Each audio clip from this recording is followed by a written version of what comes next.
So last night, Brian and I happened to be watching a Valentine's Day episode of Bob's Burgers, and he was like, oh my god, we're only gonna have one Valentine's Day as fiancés because we're getting married next year. So like, what should we do for that one Valentine's Day that's coming up? And I immediately looked at him and I said that Emerald Fennell's Wuthering Heights comes out on Valentine's Day.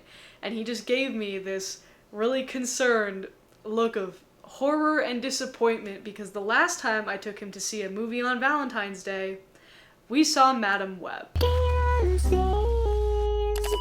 So I feel like there is quite a slate of controversial movies coming out in the next few months, and that is my bread and butter. That is the season in which I make out like a bandit on this goddamn website. I love explaining why people are mad about art. It's awesome. And it seems as though I have gotten an early taste of that as the autumn breeze begins to creep across New York City, because the trailer for Wuthering Heights has officially been released. If you are unfamiliar, Wuthering Heights is an iconic piece of classic literature written by Emily Brontë. It takes place in 18th century England and tells the tale of two star-crossed lovers and a cycle of violence, mistreatment, and revenge. The novel has also been adapted for film and television before across several different decades and generations, so what makes this upcoming 2026 version so controversial? Well, it actually starts with the casting.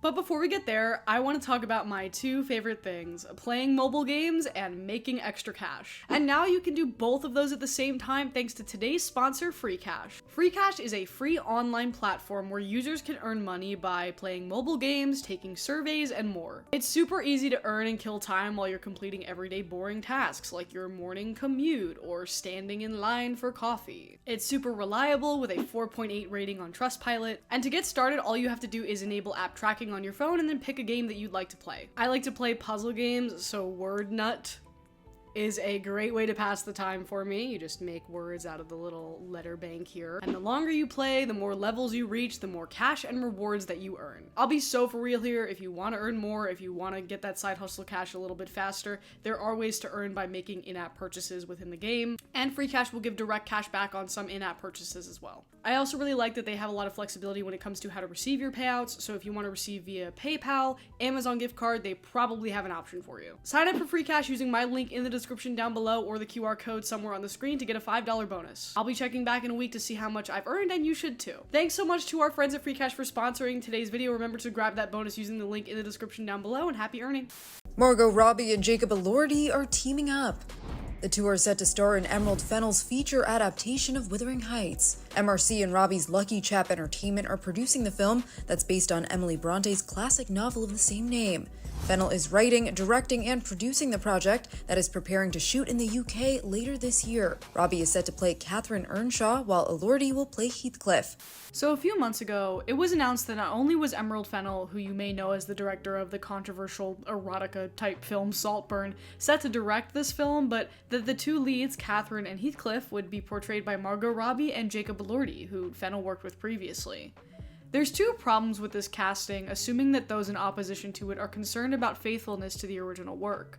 The first is that Margot Robbie is a bit too visibly old for the role, and don't worry guys, I'm not saying that in like a weird, vapid, ageist way. Don't worry, Margot Robbie is still very attractive by Hollywood standards, but the character of Catherine is 16 and doesn't make it to her 20s. And Margot Robbie is very clearly a grown-ass woman. Cutting in here because I also just learned that in the original novel, Catherine is brunette, but Margot Robbie, in this trailer and all this promotional material, is very clearly blonde. Why couldn't we just put a wig on her? Additionally, Wuthering Heights is a little bit macabre. Sure, parts of it are romantic in essence, but all of the characters are supposed to be a little bit unsavory to look at, a little feral or unpolished. A true adaptation would honor that tone at least a little bit in a way that doesn't completely take you out of it with the modern Hollywood face.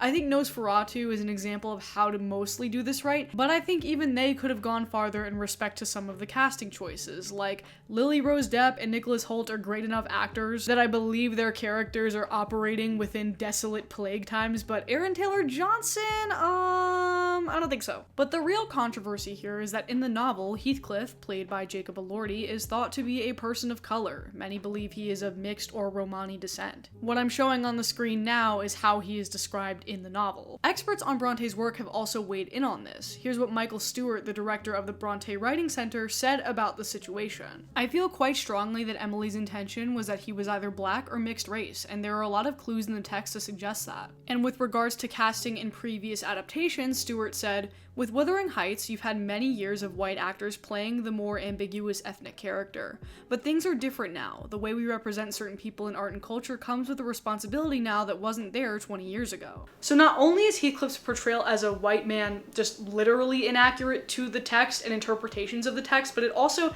has some pretty negative implications for the text and its themes. Wuthering Heights is considered a gothic romance, so of course romance is a part of it, but it's also about many other things, including the cycle of trauma, abuse, and power, and race and class definitely play a role in that. Cutting in here to say that I forgot to give a spoiler warning. I don't know if I have to give a spoiler warning for a book that's really old, because it's a really old book, but in case I do, here you go. We're gonna talk about the plot of Wuthering Heights. I'm gonna spoil it, which sounds like an insane thing to say, but I'm saying it, thanks. Basically, the story goes that as a boy, Heathcliff was raised by an adoptive middle-class family, the Earnshaws. He falls in love with his foster sister Catherine, but is mistreated after their father dies and his foster brother gets put in charge, treating Heathcliff in a very cruel manner. He also seeks revenge after Catherine marries Edgar Linton, their wealthy neighbor. Heathcliff disappears and later returns wealthy. He takes over Wuthering Heights, the Earnshaws family home, and torments the next generation of everyone who has wronged him. At the end, though, he dies, and the cycle of revenge is broken by that very next generation, with two members of both of these families eventually finding love and connection with one another. Heathcliff's race, while interpreted in many ways, often ambiguously no doubt, plays a role in his otherization, how quickly he is able to be outcast and mistreated by society, and how that fuels his quest for vengeance. To not include that context is deliberate. Or maybe it's not. Maybe it's careless. So that was the controversy before the trailer came out, and now the trailer is out, and there's a whole new set of controversies to talk about. Of course, I cannot show the trailer for copyright reasons because I don't want this video to get blocked, so I will describe parts of it, and it is also linked in the description down below for your own viewing pleasure or displeasure depending on who you are. So the trailer is out, and there's a couple things I noticed about it right off the bat. The first is that the eroticism is very much prominent, and it's not that this isn't a theme in the original source material, it's that the tone is a little jarring because in the trailer it appears wildly modernized. The best way I've seen this described is that in the book, Catherine and Heathcliff have a deep and passionate mutual obsession with one another, driven mostly by their juvenile immaturity. Their love is eternal and unsettling and honestly a little bit freaky. Whereas in this trailer, what little of the developmental relationship we see between Catherine and Heathcliff is framed in what we think of as a modern-day erotic context. It's very baby girl with Nicole Kidman coded. The woman is fixated on the allure and sexual appeal of the man, and that's not really what the relationship in Wuthering Heights is. In the novel, sex between the two characters is never explicitly depicted. As of recording this video, there have also been some reported reactions from very early test audiences, and keep in mind, with test audiences, it's not guaranteed that everything in the test showing is going to make it into the final cut of the film. There is some stuff in these test audience reports that I definitely cannot read or show you. I will link them in the description down below as well for you to read. But the reaction is similar to what I remember the Saltburn reaction being, which is that it was very provocative, very erotic. This writer refers to it as stylized depravity, and I feel like that's pretty on point, and I'm not saying that in like a derogatory way. I do think that in some ways that is probably how Emerald Fennell would elect to describe herself. And we'll get into this more in a little bit, but if this is not your thing, I think that's totally fine, especially considering what the source material of this film is and how this is clearly such a different departure. But there are some other clues going on in the background that may indicate that this adaptation is not exactly what it seems on the surface, for better or worse. On a more cosmetic level, the aesthetic seems to be all over the place. Many people have pointed out that the accents and costumes are not confinable to the period of time that the original story takes place in, or any one period at all. For example, Catherine is seen in some of this promotional material and behind the scenes footage wearing a white dress, but that's not accurate to the time. Now, maybe you're thinking that some of this criticism is unfair because we've only seen a trailer and it's kind of unfair to judge an entire piece of work based on little snippets of it that were put together to sell movie tickets. And I do think that that is maybe a fair assessment because we don't know what we don't know. What I mean is that modern Hollywood retellings are a pretty standard part of the Hollywood machine at this point and have been for quite some time. An example that I can think of off the top of my head is Baz Luhrmann's interpretation of Romeo and Juliet. No, sir, did I bite my thumb at you, sir, but I bite my thumb, sir! Do you quarrel, sir? Quarrel, son? No, sir! Here comes our kinsman, say better! Yes, sir, better! You lie! Draw you me, man!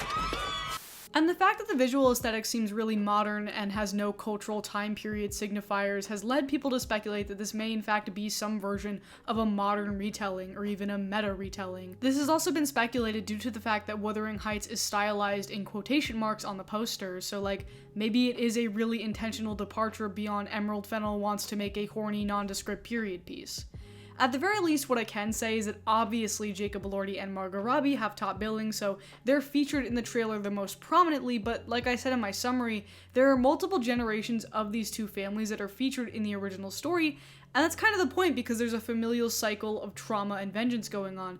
But to my understanding, those generational descendants aren't featured much in the trailer. It's a lot of high aesthetic and erotica, and I mean, I get it, they have a movie to sell, and it doesn't look bad, the shots look good.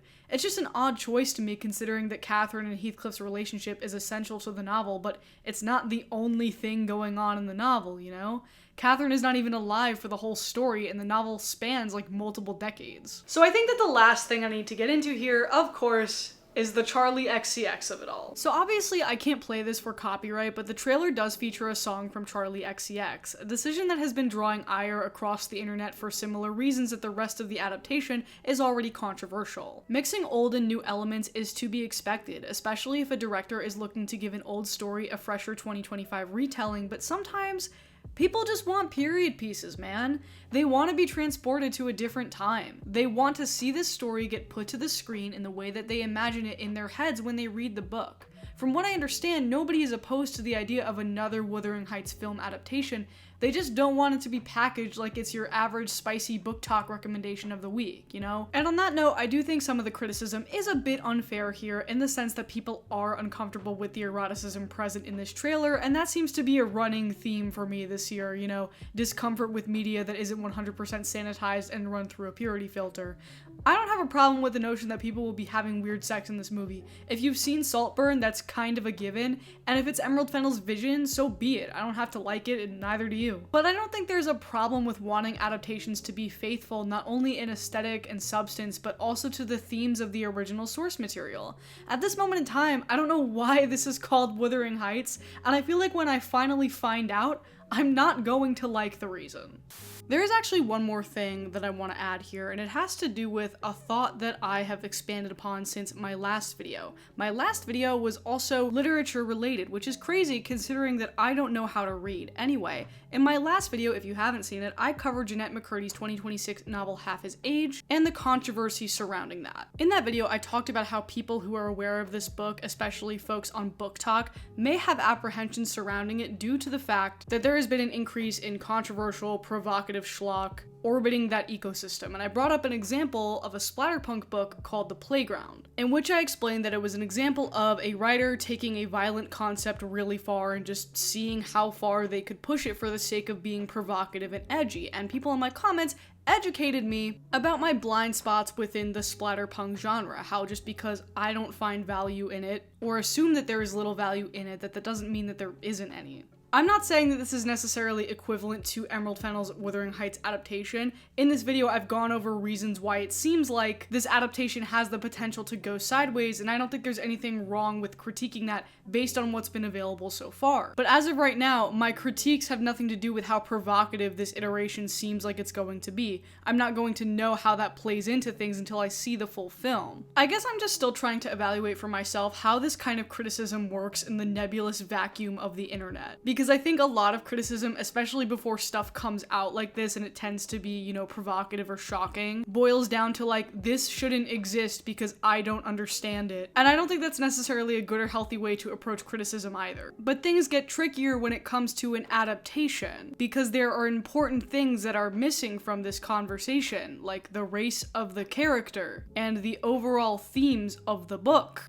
I guess a good rule of thumb is, if you think that if you read your critique of this out loud and felt as if it would disappoint John Waters, then it's a bad faith critique. I don't care if this upcoming adaptation of Wuthering Heights is filthy. I care about whether or not it means something. Thank you so much for watching, you guys. I feel like I've had books on the brain recently. I've talked about books on the channel recently, and I've also been trying to listen to more audiobooks, and I am looking for more recommendations. So if you have a book that you like, audiobook or otherwise, leave those in the comments down below. Thanks so much, and I'll see you next time. Bye. Give me more questions. Divine, are you a lesbian? Yes, I have done everything. Does blood turn you on? It does more than turn me on, Mr. Vader. It makes me come. And more than the sight of it, I love the taste of it. The taste of hot, freshly killed blood.